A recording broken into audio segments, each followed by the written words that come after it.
Hello, it's me, Aaron, and today I'm gonna ask you a question.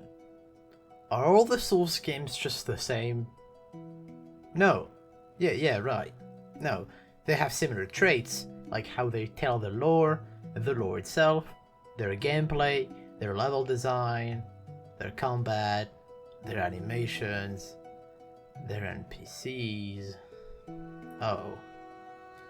Well, shit. So, I don't want to scare you or anything, but all the Souls games might just be the same. Let me explain. So, look at all those level up ladies. They're just the same thing, I mean, sure. Anastasia gets murdered. Emerald Herald moves around a bit and is secretly a scaly. Sure. Firekeeper stands around. And Doll stands around as well.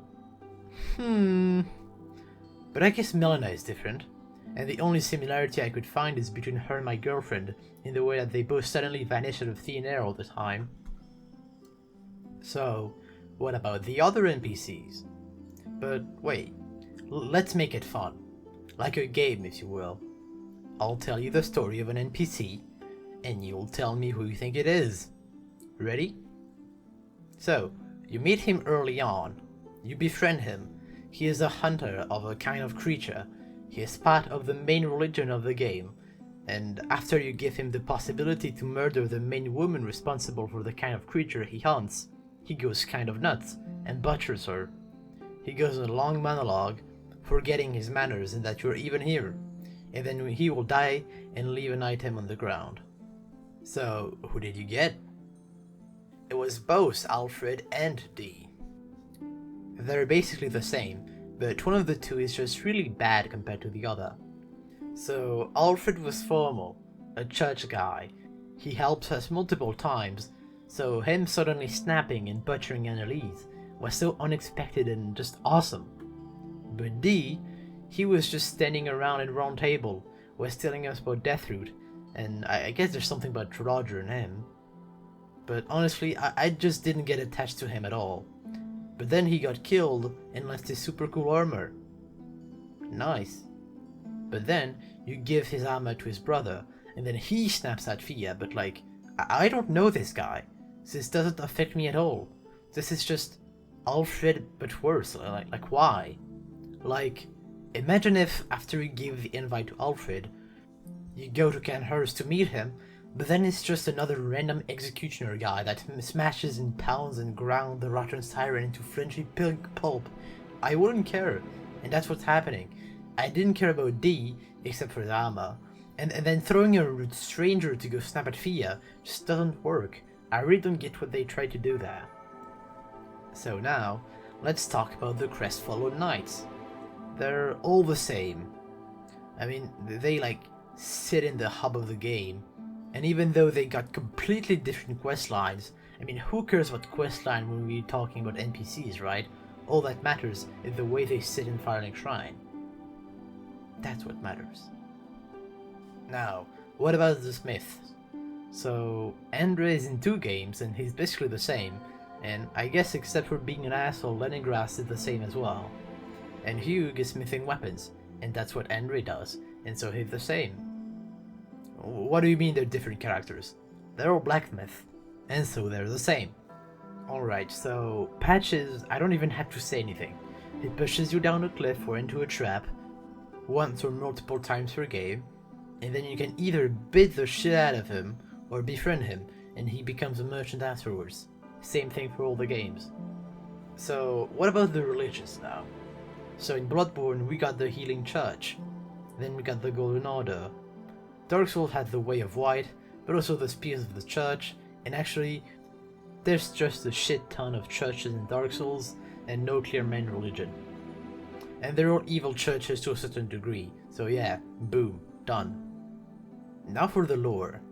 So, we're in a decaying world. Its golden age is long gone, and it's all because of the people continuing the cycle until the world rots. And after fighting through the now corrupted world we're in, we can choose an ending. You either have continue the cycle, the totally not evil one, and then stop the cycle in a weird way, like becoming a squid or something. So, Bloodborne has continuing the cycle twice, and then stop the cycle and transform into a squid. Elden Ring has all kinds of continuing the cycle, but a bit differently every time. But it also has stop the cycle by marrying a doll, and then the evil ending being May chaos take the world! So Dark Souls has Dark Lord, and then continue the cycle.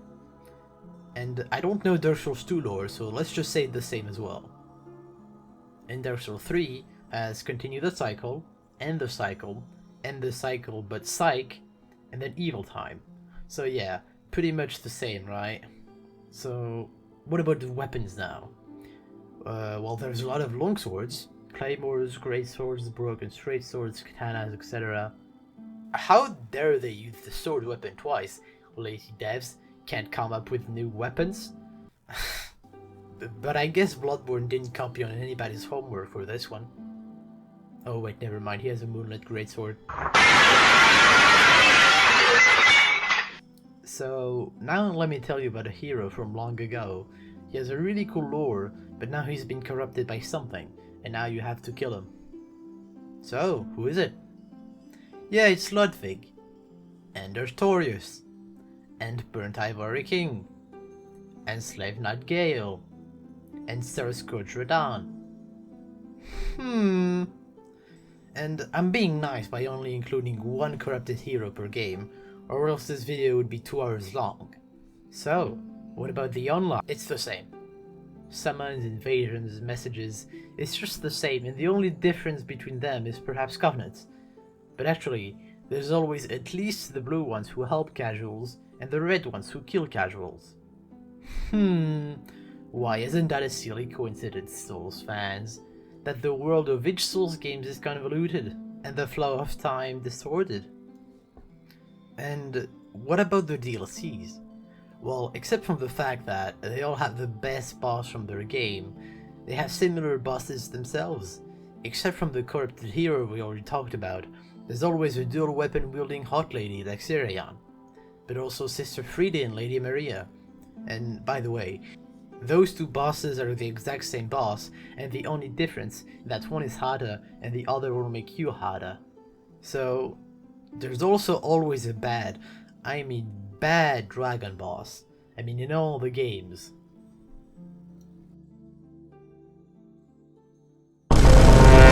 And more generally, there's always a pinwheel, the super hard humanoid boss that 90% of the time is in the DLC, the kind of disappointing in terms of difficulty final boss, the acid flip, and finally, the dogs.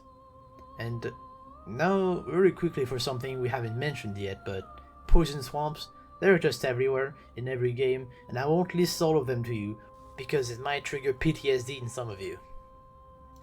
And the combat is basically the same all the time. The areas are the same, the enemies, the bosses, the messages, the DLC, the animations. You kill people in every game, right? Well, they're all the same thing, and that's bad. Have you seen a Souls game where you don't walk? Because I haven't. This means they're all the same. Demon Souls is Dark Souls but older and worse.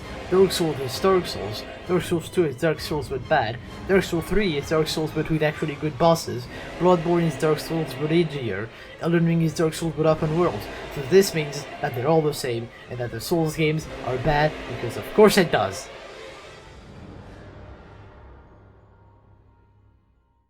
So, as you might have already guessed, this video is a satire of the people who say that, as the title suggests, that all the Souls games are the same. Just look at all those 200 IQ takes I've seen on Twitter. Wow. But I still try to, slip some more legitimate criticism in there, like D and Alfred, for example. But then I stopped trying and just straight went absolutely goblin mode. So, yeah, the Souls games might have similar things in them and use the same extremely vague and undefined Souls formula, but the game itself is still different, and you don't play Sekiro, Bloodborne, and even Dark Souls 2 and 3 like you play Dark Souls 1. And even if I named a lot of things as being similar to each other between games, I still exaggerated, and 85% of the content of each game stays unique to it. And even if they have indeed similarities, it's not a bad thing by any means. It's like criticizing a guy because he walks almost all the other human beings. It's just dumb. It's not originality that matters, it's execution. But quick note, the Souls games are still original next to other games, but right now we're only talking about the Souls games and their relation with each other, not the other games. And so, even if all the Souls games are similar, they're all executed beautifully, and that's what we want. I love Dark Souls, and so I do want more Dark Souls under other forms, be it with the beasts or shinobi's, and I mean, they're all made by the same guy, so of course similar things were going to appear. He's not suddenly gonna make a game with a completely different game design philosophy, and so the morale of the story is, walk like everyone else, but with style. Anyways, I hope you enjoyed this video. After the long analysis I did on From Software's tutorials, I wanted to rest a bit and do a shorter, silly video idea I had, so now it's time to say goodbye. Come on, go ahead, say it in the comments. Say it. What do you mean? It's not like I want algorithm points from you.